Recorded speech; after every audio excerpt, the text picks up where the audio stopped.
Olá, tudo bem com vocês? No vídeo de hoje, nós vamos conversar sobre a importância das histórias de vida. Bom, como o conteúdo de hoje vai demandar um pouco mais de debate, análise, conversa, já deixei separadinho aqui minha água, meu café. Se eventualmente vocês notarem algumas breves pausas, é porque eu vou estar tomando meu cafezinho aqui. Mas antes de iniciar, eu queria comentar que quando a gente conta a história de vida de alguém ou conta a história de alguém, às vezes a gente não imagina o quanto a gente pode aprender, o quanto as pessoas que ouvem essa história podem aprender, e no limite a gente não sabe por onde começar, nem como fazer isto, não é? O vídeo de hoje tem como objetivo apresentar para vocês, para os interessados, uma forma de contar uma história de vida e, ao mesmo tempo, valorizar o poder que a memória tem para nos conectar. Bom, como que esse vídeo estudo vai se dividir? Sugere-se a divisão em três partes. Como contar uma história de vida? Aqui nós vamos sugerir as psicobiografias como um recurso de pesquisa e aprendizado, ou seja, a psicobiografia como um recurso para contar uma história de vida. Depois nós vamos explicar o que nós queremos dizer com isso.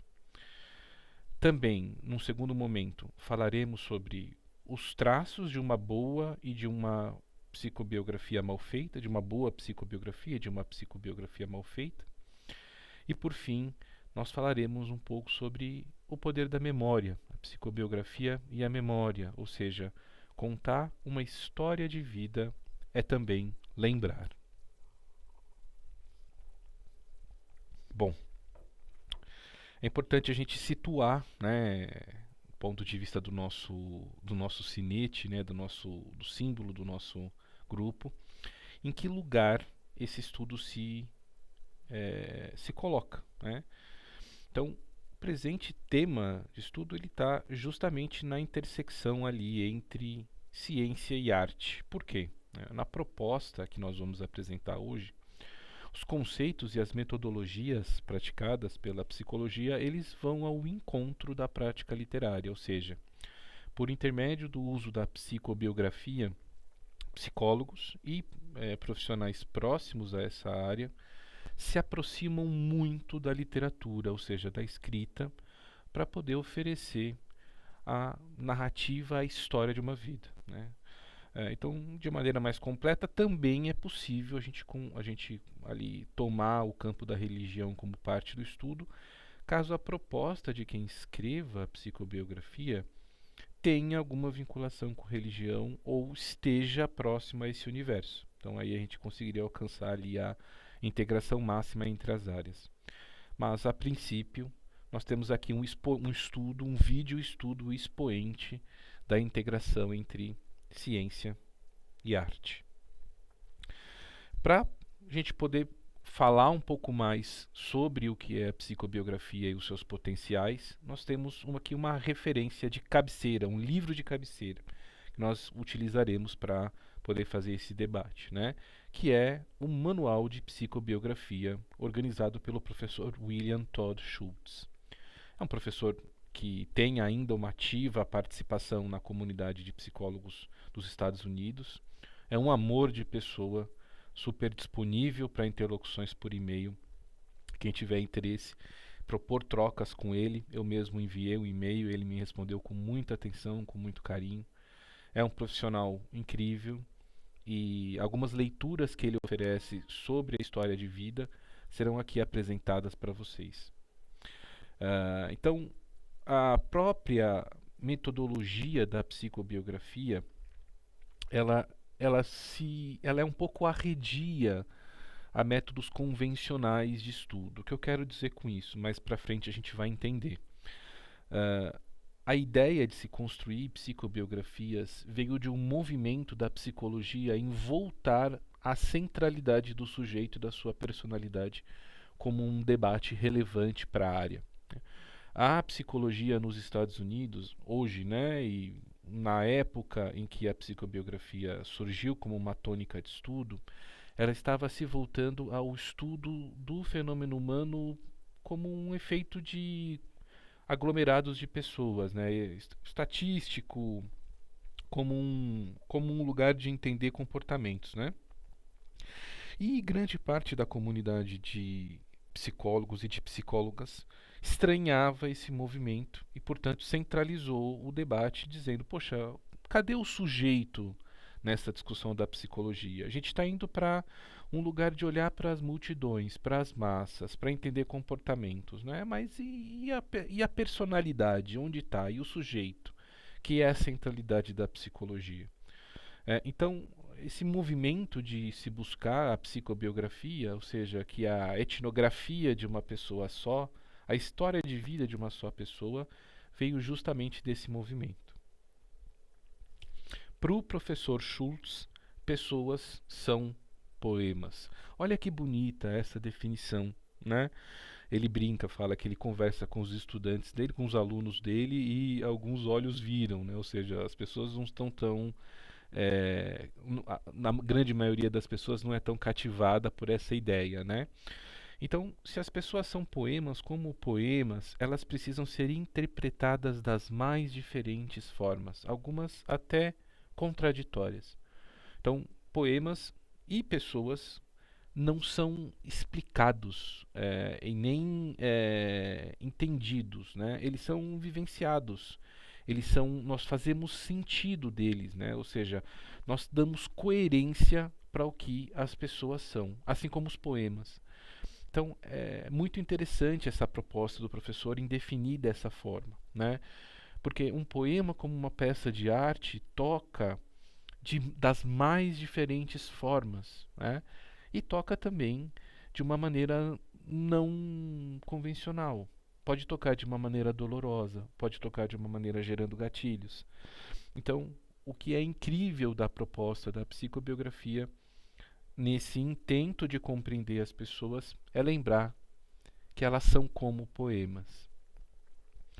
Bom, partindo dessa premissa, o que é a psicobiografia, né? A psicobiografia é um tipo de análise que se concentra nos fatores psicológicos que moldam ou moldaram, né, a vida e a personalidade de um indivíduo. Então, a gente vai observar a jornada de vida de uma determinada pessoa e nós vamos examinar as suas experiências, seus relacionamentos, seus pensamentos, seus sentimentos, para entender grandes motivações de comportamentos de sua vida. E a gente vai contar isso por meio de um produto, né? Normalmente esse produto é um livro, pode ser uma tese, pode ser uma dissertação, mas normalmente esse produto é um livro, ok?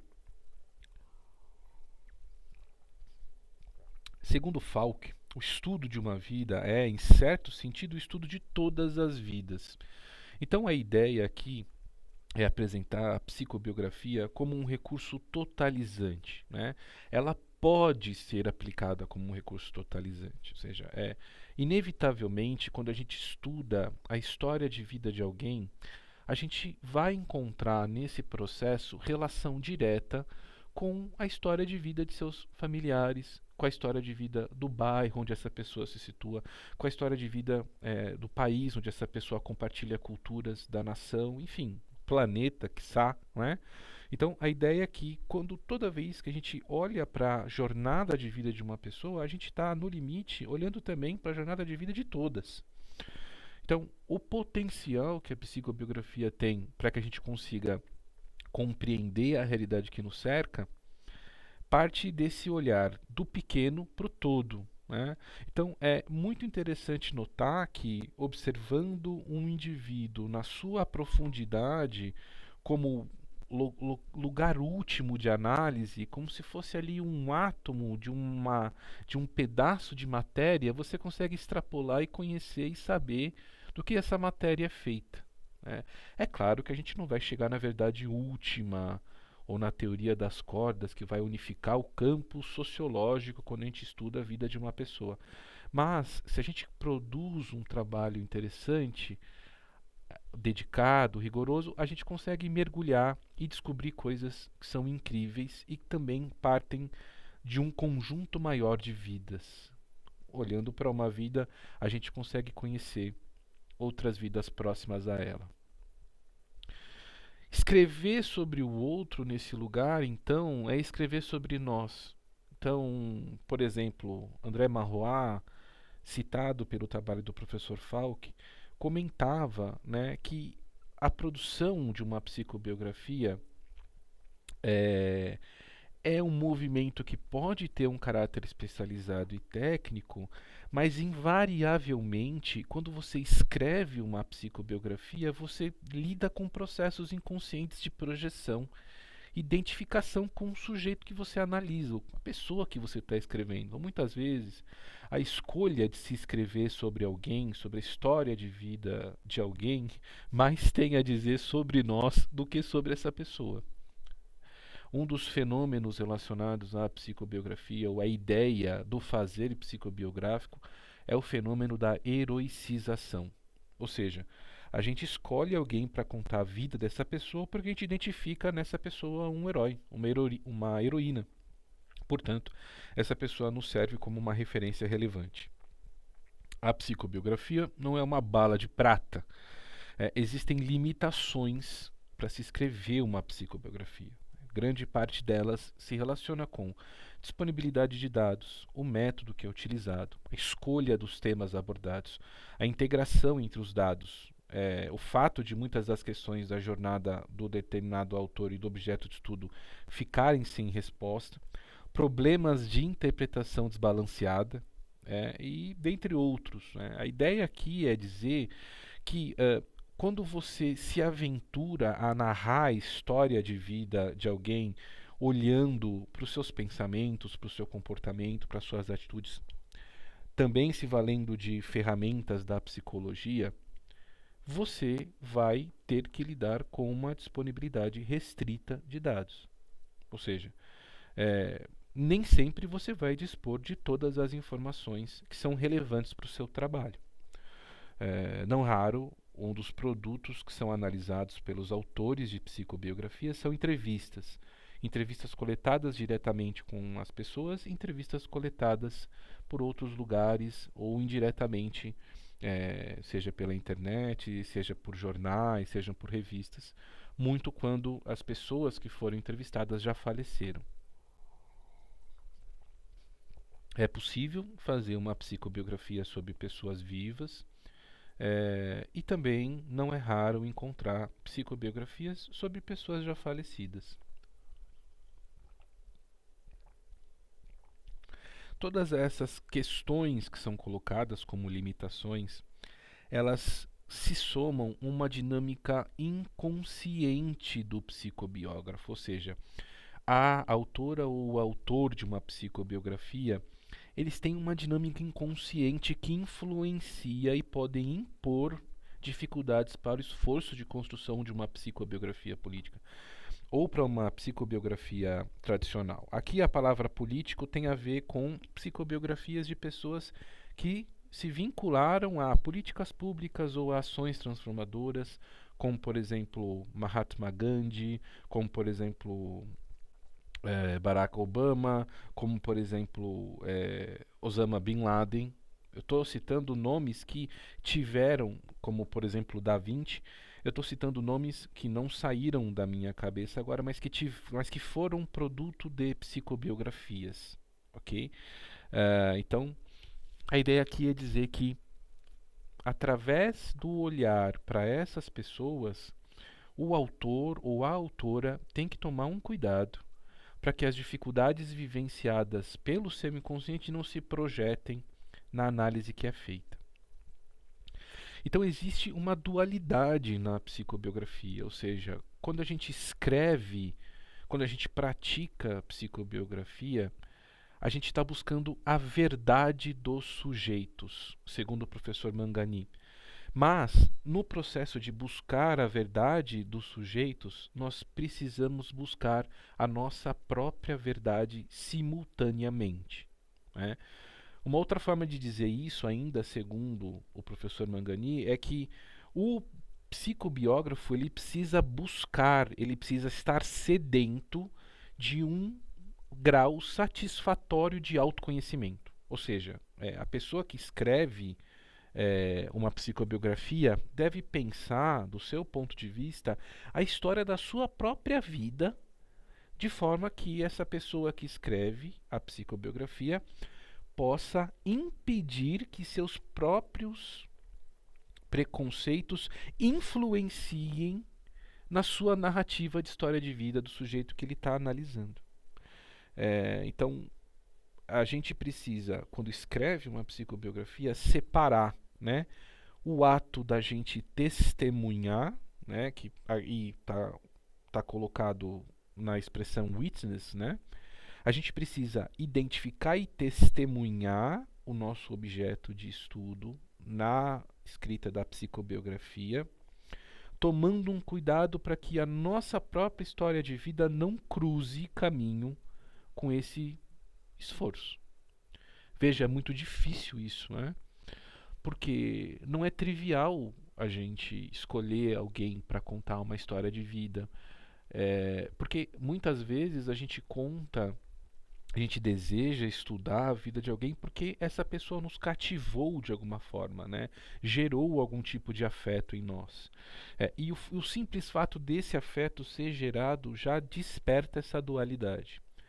Então, não existe um remédio absoluto para isso, mas uma das soluções é justamente a gente ser consciente dessa realidade. E sendo consciente dessa realidade, a gente consegue trabalhar melhor o nosso esforço psicobiográfico.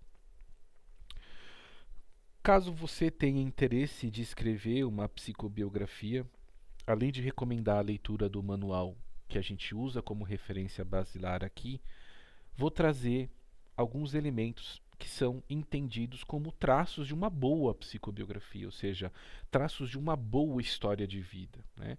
Você pode contar a história de vida de alguém por intermédio de um poema, você pode contar por intermédio de uma literatura que segue por uma metodologia sua mesmo, não convencional ou convencional, simples literatura ou só uma biografia. Aqui a psicobiografia, a ideia da psicobiografia, ela é trazida como ferramenta desse estudo, desse vídeo estudo, porque ela é um exemplo muito interessante, como comentamos, da relação entre arte e ciência. Né? Então, a partir desse olhar, como escrever uma boa psicobiografia? Né? O professor Schultz junta para nós diversos componentes do que seria uma boa psicobiografia. Então, partiriam dos seguintes elementos. Uma boa psicobiografia é uma psicobiografia convincente, ou seja, com uma persuasão interpretativa básica. Se eu vou contar a história de vida de uma pessoa conhecida ou desconhecida, eu preciso persuadir o meu leitor a entender e interpretar o que o texto propõe. Então eu preciso convencer o meu autor, o meu leitor, ou minha leitora, por que é importante essa história ser contada. Né? E você também precisa de uma narrativa com estrutura e compreensividade, né? Não adianta a gente construir uma narrativa que tenha condições de ser interpretada, mas que a gente não desenvolva naturalmente dados que vão chegar a conclusões que são relevantes. Né? E no processo de narrar, nós vamos levantar razões relevantes que devem ser esclarecidas ao longo do texto. Né? Um recurso narrativo interessante, além da convergência de informações e da coerência espontânea, que são dois outros componentes de uma boa psicobiografia, é a ideia da sonoridade lógica. Ou seja, quando você fala sobre a história de vida de alguém, você toma a liberdade de dizer que você pode errar. Você toma a liberdade de dizer que a leitura que você oferece é uma leitura que parte de um ponto de vista, que é o seu ponto de vista. Mesmo quando nós entrevistamos as pessoas que são objeto da psicobiografia, nós sabemos que por detrás do que elas falam pode estar ali escondido um gatilho emocional, pode ali estar escondido uma questão que envolve dificuldades de infância, desafios de vida. A gente pode perceber na fala dessas pessoas futuros alternativos para sua história de vida, e esses elementos são importantíssimos para se conhecer alguém, para contar a história de vida dessa pessoa, né? Da mesma forma como as pessoas são poemas, segundo a leitura do professor Schultz, nós temos que ter viabilidade e consistência na hora de trazer evidências sobre o indivíduo estudado. Por quê?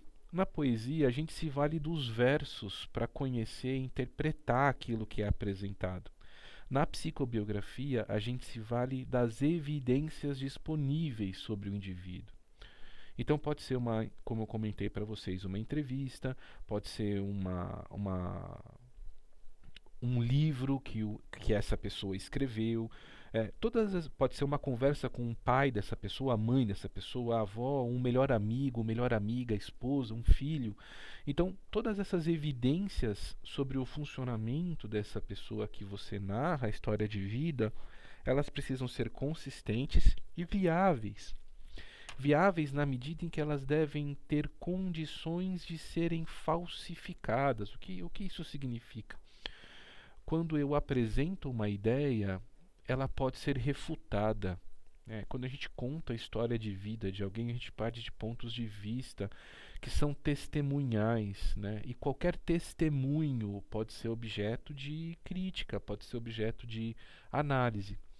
Então, contar a história de vida de alguém é costurar diferentes testemunhos, incluindo o nosso próprio, com a finalidade de apresentar a beleza que simboliza a jornada de vida de uma pessoa só.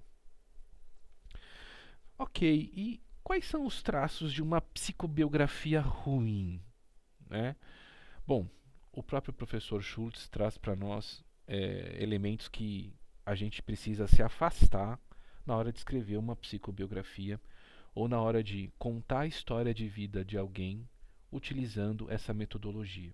Bom, primeiro e antes de mais nada, a gente tem que se afastar da ideia da patografia. O que seria isso? Contar a história de vida de alguém dizendo que, diagnosticando essa pessoa. Ou seja, fulano ou fulana nasceu numa família pobre e seu pai desde sempre traumatizava com fortes episódios de violência doméstica. A partir daí, essa pessoa desenvolveu traumas de infância relacionados à figura paterna, tal. Acaba sendo uma anamnese de psicologia, né, o texto.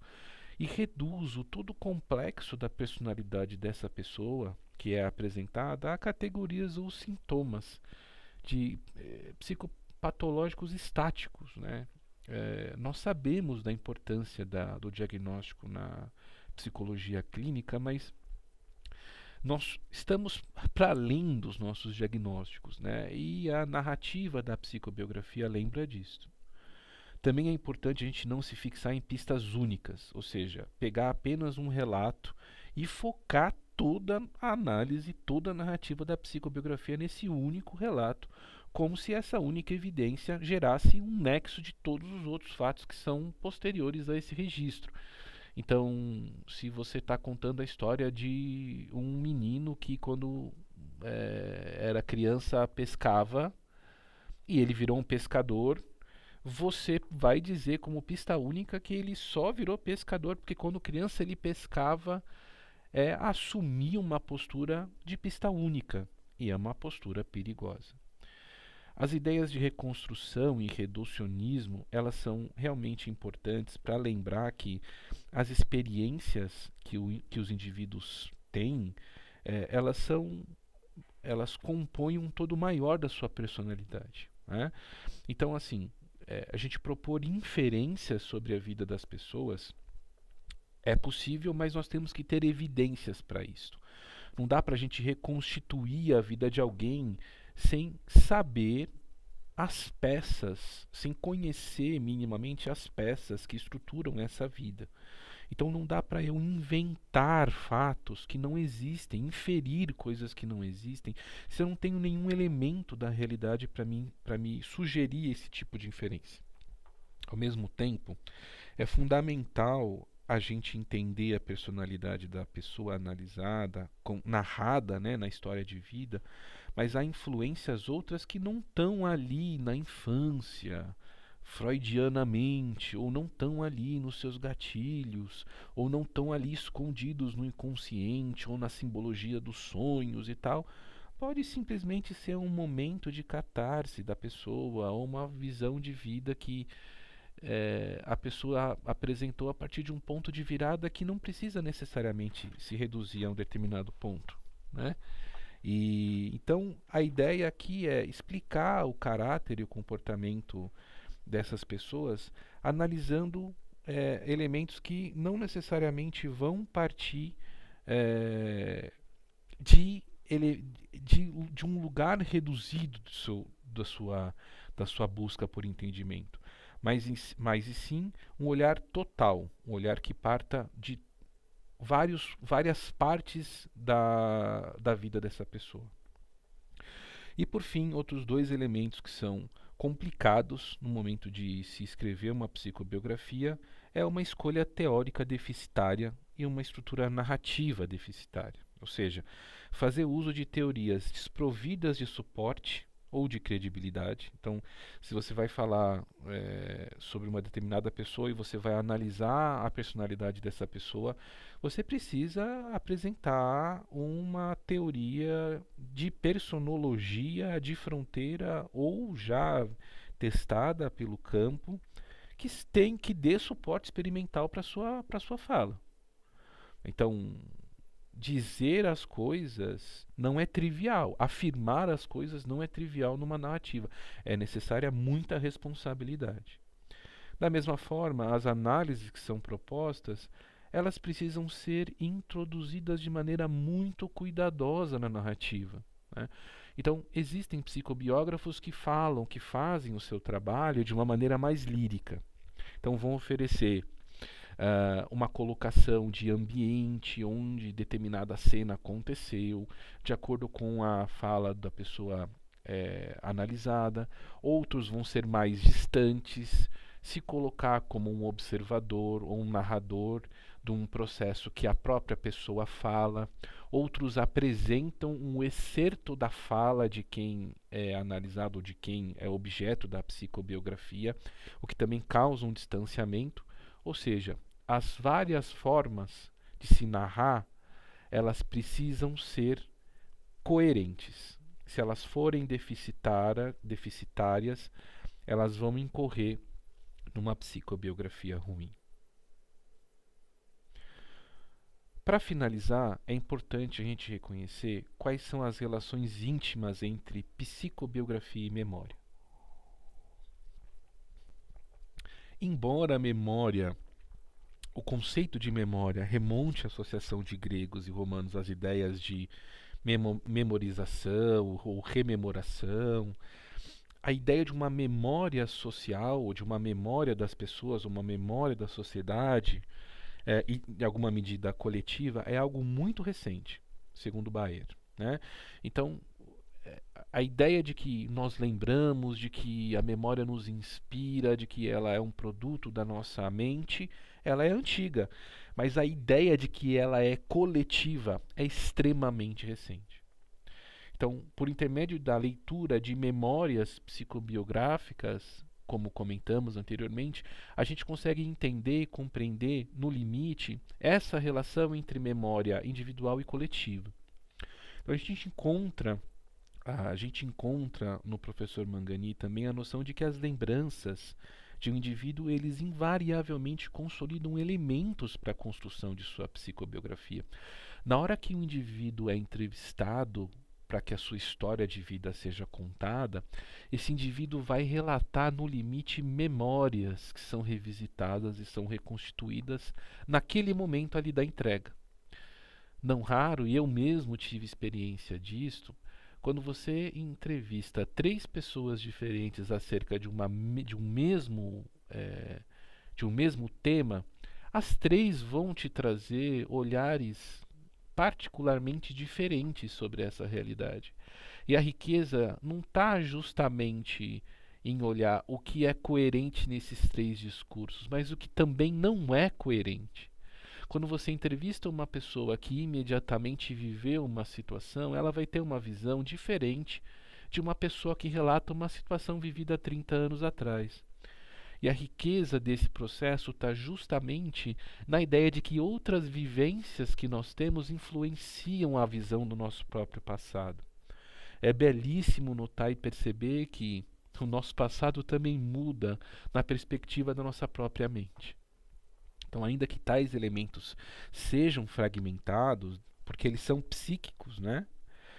Nas narrativas orais, materiais, autobiográficas, por exemplo, nós encontramos referências de pesquisadores que buscam, através da memória, o que ele chama, o que o professor Mangani chama de a verdade do sujeito.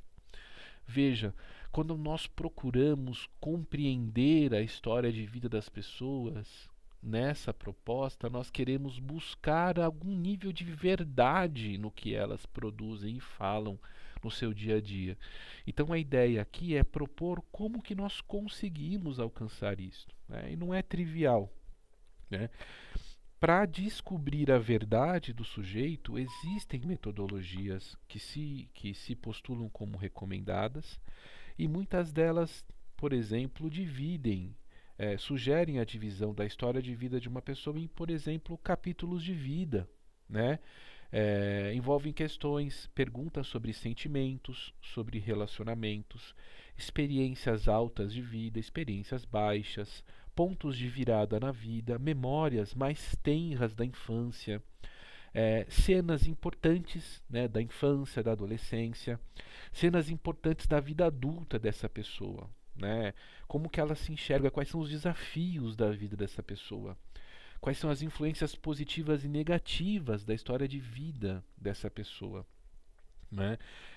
Tem algum livro que ela goste? Tem algum tem um programa de TV, algum filme, alguma performance de teatro que seja relevante para essa pessoa? Né? Dentre os familiares amigos, né? Quais são as histórias contadas desse indivíduo, dessa pessoa? Né? Uma história contada sobre alguém diz muito sobre essa pessoa, né? Como essa pessoa que é analisada, que é escrita, que é acolhida em uma psicobiografia, de que forma ela apresenta suas ideologias pessoais? Ela é bem-humorada? Ela é mal-humorada? Qual é o seu tema de vida?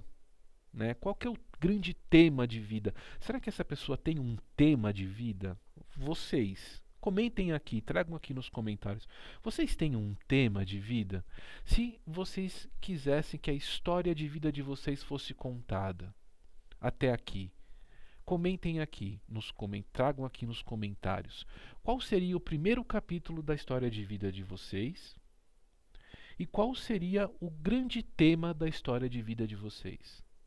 Comentem que eu fiquei curioso agora fazendo essa pergunta. Pessoas são poemas. Não nos esqueçamos disso. Então, no aprofundamento da descrição desse fazer da psicobiografia, de contar a história de vida de alguém, o professor Schultz fala assim: olha, eventualmente os psicobiógrafos, né, ou aqueles que escrevem a psicobiografia, eles vão desenvolver ideias ruins. E daí? Essa ideia, essa postura que é bem pouco científica, para mim é brilhante. O professor Schultz diz: e daí? So what? E daí? E daí? Por quê? A ideia que se coloca aqui é, às vezes, quando a gente busca a verdade, a gente encontra refletido no espelho ou na sombra da caverna, caso queiram, falsas imagens que nos vão levar a conclusões equivocadas. E daí? Isso não precisa matar o esforço de se buscar a verdade. Essa verdade ela tem que partir da ideia e do esforço de se pesquisar essa ideia. Porque as ideias ruins, elas sempre serão presentes no esforço acadêmico, no esforço da vida como um todo. Seja na arte, seja na ciência, seja na religião, seja em qualquer campo da vida humana, as ideias ruins são a grande quantidade de ideias ruins. Qualquer mente medíocre pode ter uma ideia. Mas a questão aqui, a ideia aqui, né, é que vindo essas ideias de vários lugares, a posição do pesquisador deve ser sempre a de entender de que forma essa proposta, essa ideia pode se constituir num fazer ideal. Então, a existência de psicobiografias ruins, elas não dizem nada sobre a psicobiografia em princípio. Da mesma forma que a existência de um mecânico ruim, ou de uma mecânica ruim, não quer dizer nada sobre a engenharia ou sobre a mecânica, né? Em vários campos de esforço humano, você pode observar pessoas talentosas e pessoas que não são talentosas, né? Um outro exemplo que ele dá é que médicos que estão no seu processo de desenvolvimento, jovens médicos, jovens formandos, eles não têm tanto repertório quanto os médicos experimentados, mas não é por isso que eles vão colocar a medicina no chão, né? Eles estão se preparando, eles estão se desenvolvendo. Então, a busca de se entender as pessoas como poemas, elas partem de uma ideia de um esforço. E se esse esforço der com os burros na água, e daí? É confortante, né, ouvir isto. Então, isso nos lembra que, como os monges, né, tibetanos desenhando aquelas belas mandalas, né, que depois são varridas pelo vento, a gente precisa lembrar que o esforço humano de entender e de compreender uma história de vida pode também ser algo que pode não dar certo, né? Mas isso não tira a ideia da jornada ser importante por si só. Essas são as nossas referências. Eu espero que vocês tenham se divertido em conhecer uma metodologia sobre como contar a história de vida de alguém e o quanto é importante nós conhecermos e nós sabermos como fazer isso.